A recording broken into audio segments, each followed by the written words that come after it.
Aquí estamos, como siempre, en el segundo bloque con Carlos Cueva. ¿Cómo te va, Carlos? Buenas noches, Rubén. En la noche de hoy, por Radio Río Cuarto, en el LB16, nuestro programa Pace Car, estuviste con Juan Carlos Bono hablando de este vehículo que ya estamos viendo, esta coupé Mercedes-Benz 280 de un color negro que le da una prestancia bastante particular, ¿no? No, yo te miro y me sonrío porque no nos privamos de nada.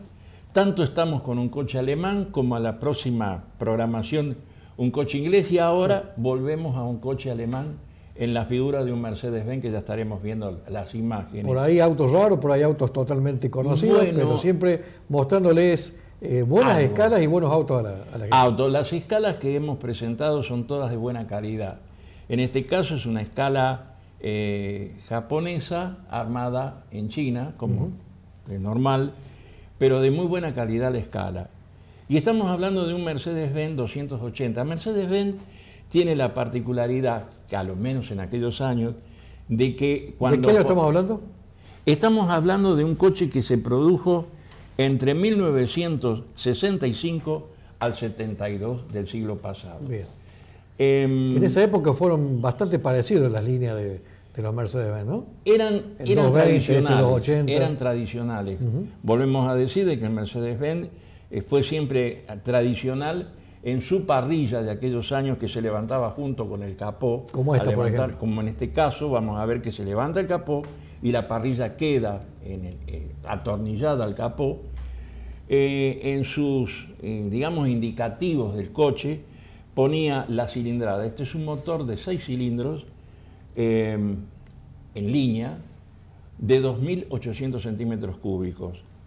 El asesoramiento que yo tuve fue a través de un ingeniero fanático de Mercedes-Benz, con el cual, a pesar de una diferencia, lógicamente, de estudios y de edad, congeniamos muchísimo con él en todo lo que sea de la línea de los coches, principalmente alemanas, y en especial en Mercedes-Benz. Congeniamos en todo, y yo no puedo decir que soy un fanático de Mercedes-Benz, pero reconozco que hay una diferencia entre el coche europeo, el coche americano y el coche Mercedes-Benz. Lo tengo que reconocer después de muchos años de estar vinculado al automovilismo, no en la parte deportiva, sino en la parte mecánica del desarrollo de un coche. El motor que tiene fue denominado 110, no sé por qué, pero el motor este de 6 cilindros que equipó diferentes unidades está denominado 110. Explicándome este ingeniero la maravilla que... Lo podés nombrar si querés. ¿Cómo? Lo podés nombrar al amigo. Es un amigo que lo conozco, por eso dije la diferencia de edad, Bonetto. Sí, Federico Bonetto. Federico Bonetto, que es un joven, para mi edad es un joven, que está al frente de un taller mecánico, del cual yo soy cliente, a pesar de ser mecánico, pero ya mi edad y el problema de no tener fosa no me permite tirarme abajo de un coche. Y ayer, para buscar datos de este coche, estuve conversando justamente con él. Yo te voy a contar algo para que la teleaudiencia... Se nos va el tiempo, ¿eh? Sí, después hago un pequeño raconto. Todos los autos modernos tienen la correa o la cadena de distribución donde si el cigüeñal gira a la derecha, los 2 árboles de leva que mueve, o 4 árboles de leva, giran en el mismo sentido del árbol del cigüeñal. Mercedes-Benz no se conformó con hacer girar los árboles de leva como todos los vehículos convencionales de aquel momento y de ahora en la actualidad, e hizo que la cadena de distribución hiciera girar el árbol de leva de escape en un sentido igual al del cigüeñal. Visto desde el frente, sentido horario, el árbol de leva de escape, sentido horario. El árbol de leva de admisión gira al revés. ¿Por qué? Porque es una masa contrarrotante. Entonces equilibra la parte, digamos, de las vibraciones, pequeñas vibraciones del motor. Y lo pude comprobar porque pusieron en marcha ese motor, 2.800 centímetros cúbicos, y se puede tener una moneda parada de canto, tipo como se hablaba del Rolls Royce, sobre la tapa de cilindros que no se mueve el motor, y que es un silencio total, parece un motor eléctrico porque se escucha nada más que un murmullo. Este coche viene equipado con carburación, no el tradicional carburador, sino inyección electrónica, pero mecánica. Perdón, dije electrónica Sí, por la costumbre, por arrastre de la costumbre. La inyección es mecánica. En aquellos años no se conocía la electrónica que hoy ayuda tanto a un motor, y era mecánica. Este coche nace ya con dirección asistida, frenos a disco en las 4 ruedas, aire acondicionado, levanta cristal eléctrico. ¿Por qué? Porque cuando nosotros leemos en los autos, principalmente de hace 30 años atrás, Mercedes, que dice Mercedes-Benz 280, por ejemplo, E. Pero después vemos otro coche que dice, por ejemplo, 300S. S es especial.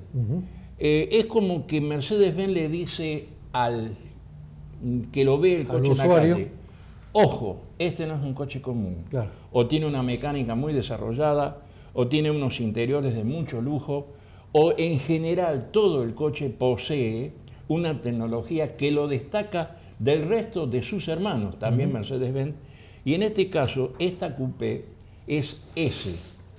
Nosotros vamos a ver en las imágenes, estamos viendo de que en sus indicaciones dice SE. Ese es porque es un coche especial.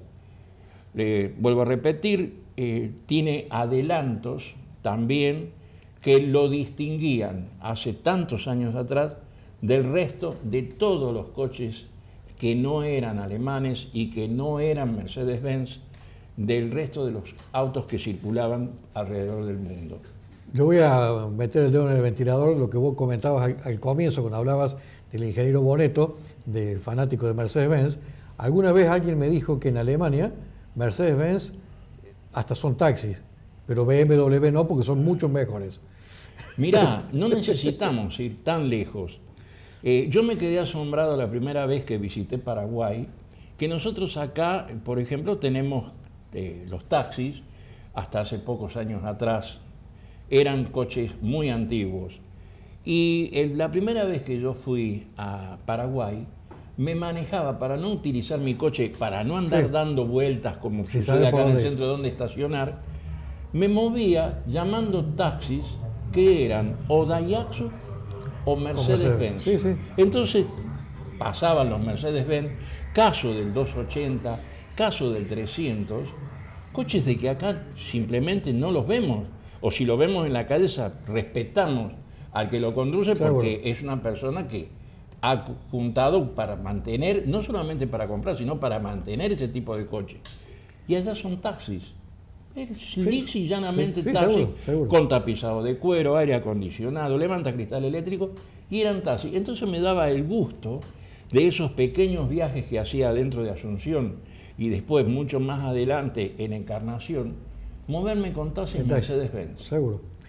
Volviendo al tema de este Mercedes-Benz, una coupé. A ver, digámosle a la audiencia qué diferencia hay entre una coupé y un 2 puertas. ¿Se diferencia la ventanilla trasera? Digamos. El 2 puertas fue un invento prácticamente que viene arrastrando de la década del 30, de aquellos Forá o coches antiguos que eran la reminiscencia de una carrocería, de una diligencia, por así decirlo, perdonando la comparación, del coche 2 puertas. Acá en Argentina nos vendían el coche 2 puertas, un poco más barato que el 4 puertas, y nos decían que era para llevar chicos, porque en la parte de atrás no tenía puerta y era coche más seguro. Digamos, la diferencia estará en la caída del techo. La diferencia pasa por la línea lateral del coche. Claro. Nosotros acá tenemos infinidad de coches antiguos, que son de 2 puertas y con una capacidad muy reducida en la parte de atrás y un baúl que ya era en aquellos años grande, todavía más sobredimensionado. Bueno, baúl sobredimensionado, el habitáculo de este Mercedes-Benz también es sobredimensionado. Es cómodo. Como cualquier Mercedes-Benz. Así que nos podemos ir los dos juntos en el vehículo. Y nos sobra espacio, Y nos sobra espacio. para hacer un viaje muy largo con muchas valijas. O traer muchas cosas en las valijas. Exactamente. Nos vemos el miércoles que viene. Hasta el miércoles, Rubén. Vamos a hacer una pausa y ya volvemos con mucha más información.